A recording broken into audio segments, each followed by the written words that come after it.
और गाइज ये है प्यारी सी made in India Vande Bharat train. और गाइज यहाँ पे कैमरे को नीचे करके रिकॉर्डिंग करने का मतलब ये है कि छीना झपटी हो सकती है, इसलिए सेफ्टी फर्स्ट। और एक उड़ती हुई प्लेन भी हमारे रास्ते से गुजरी क्योंकि साइड में एयरपोर्ट है।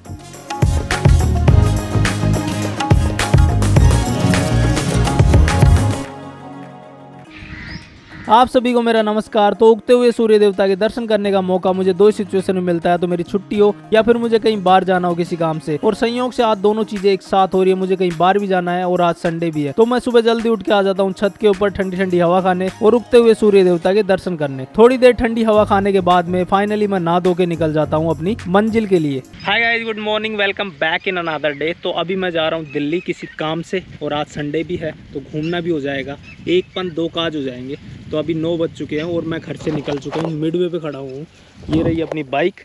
तो मैं तकरीबन 2 बजे तक पहुँच जाऊँगा दिल्ली, क्योंकि 2 बजे तक मेरे को एक काम अर्जेंट निपटा के आना है।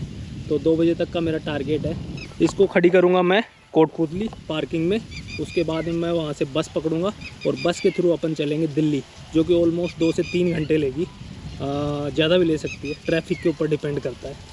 बट अभी तो अपन को निकलना है और सबसे पहली टास्क होगी बस पकड़ना, क्योंकि बस संडे को काफ़ी लेट मिलती है। तो चलते हैं अभी तो, और पार्किंग में खड़ी करके बस का इंतज़ार करते हैं। बाइक को पार्किंग में लगा के मैं निकल जाता हूँ बस की खोज में आगे का सफ़र तय करने के लिए। बाइक पीछे जाम लगा हुआ है तो अब और भी ज़्यादा टाइम लगेगा एक्सपेक्टेशन से ज़्यादा। और जिस काम में मैं सबसे ज़्यादा टाइम लगने का सोच रहा था वो काम मेरा हो जाता है सबसे जल्दी, क्योंकि बस मुझे मिल जाती है काफ़ी जल्दी। और बस में भी इतने पैसेंजर नहीं है, जिस वजह से बैठने में कोई समस्या उत्पन्न नहीं हुई।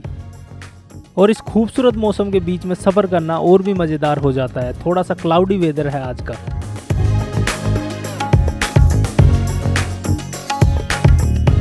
तो दिल्ली एनसीआर में प्रवेश करते हमारी नेटवर्क की डंडियों के पास में लिखा हुआ था 5G का ट्रायल फिलहाल जियो फ्री दे रहा है। तो मज़ा लूटने से पहले हम स्पीड टेस्ट करते हैं, जो कि काफ़ी खतरनाक आ रही होती है। गाइस इसने टाइम काफ़ी ले लिया, एक्सपेक्टेशन से ज़्यादा टाइम ले लिया। ऑलमोस्ट हम पहुंच जाते हैं, बट काफ़ी लेट कर दिया इसको। और दिल्ली एनसीआर में कंस्ट्रक्शन का काम तो चलता ही रहता है। और ये है फ्यूचर कार, यानी कि इलेक्ट्रिक कार। और फिर हमें दर्शन होते हैं भोलेनाथ के। जय भोलेनाथ।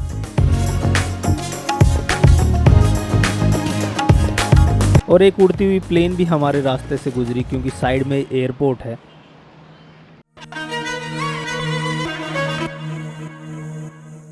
और ये है दिल्ली की lifeline, Delhi metro. Actually Delhi की नहीं, दिल्ली एनसीआर की।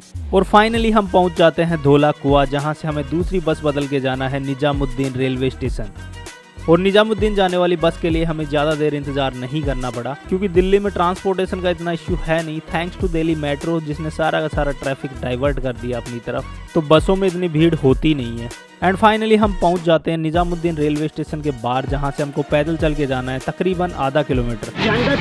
पहुँच तो गए, टाइम पे पहुँच गए, जल्दी पहुँचा दिया, जाम नहीं था इस बार। और गाइज यहाँ पे कैमरे को नीचे करके रिकॉर्डिंग करने का मतलब ये है कि छीना झपटी हो सकती है, इसलिए सेफ्टी फर्स्ट। और यहाँ पे सड़क इसलिए सकड़ी है क्योंकि यहाँ पे कंस्ट्रक्शन का काम चल रहा है, यानी कि आज की असुविधा कल की सुविधा। चलते चलते हम पहुँच जाते हैं निजामुद्दीन रेलवे स्टेशन के एंट्रेंस गेट पे। अब गेट नंबर कितना है वो मुझे पता नहीं, बट मुझे जाना है प्लेटफॉर्म नंबर 5 पे। तो मुझे जाना है प्लेटफॉर्म नंबर 5। और भाई साहब खतरनाक भीड़ होती है, क्योंकि 2 ट्रेन अभी अभी आई हैं और लोगों का मेला सा लग जाता है एकदम से, क्योंकि लोग एकदम से उतर के अपने गंतव्य की तरफ। और गाइज ये है प्यारी सी made in India Vande Bharat train, जिसमें कि हम भी सफ़र करना चाहते हैं, बट टाइम की समस्या है बेसिकली। तो गाइज मज़ा आ गया वंदे भारत देख के। और फाइनली अपना सामान उठा के हम निकल जाते हैं घर के लिए। पर घर जाने से पहले कुछ खाने पीने का सामान ले लेते हैं, क्योंकि काफ़ी लंबा सफ़र है और एस्केलेटर भी ख़राब पड़े हैं। तो हमने बैग को उठाया अपने हाथ में होता है वैसे, ऊपर उठा लिया और फिर एस्केलेटर को सीढ़ियों की तरह पार किया हमने।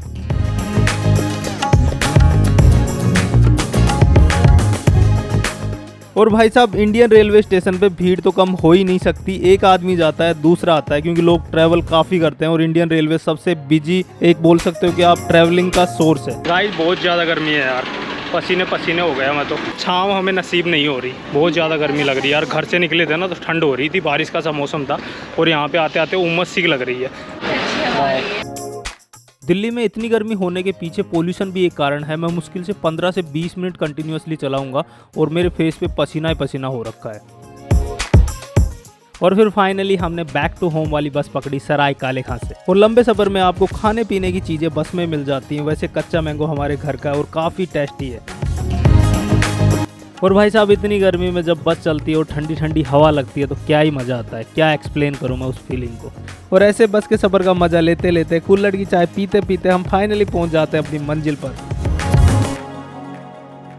और जब भी आप कुल्हड़ में कोई भी चीज़ खाते पीते हो तो उसको डिस्ट्रॉय करना ना भूलें। गाइस पहुँच गए और क्या मौसम हो रहा है, अंधेरा होने से पहले पहुंच गए। सो गाइस घर पे पहुंच चुके हैं। अब इस व्लॉग को एंड करते हैं, नहाते धोते हैं और फिर सो जाते हैं। मिलते हैं नेक्स्ट व्लॉग में, तब तक के लिए बाय, टेक केयर।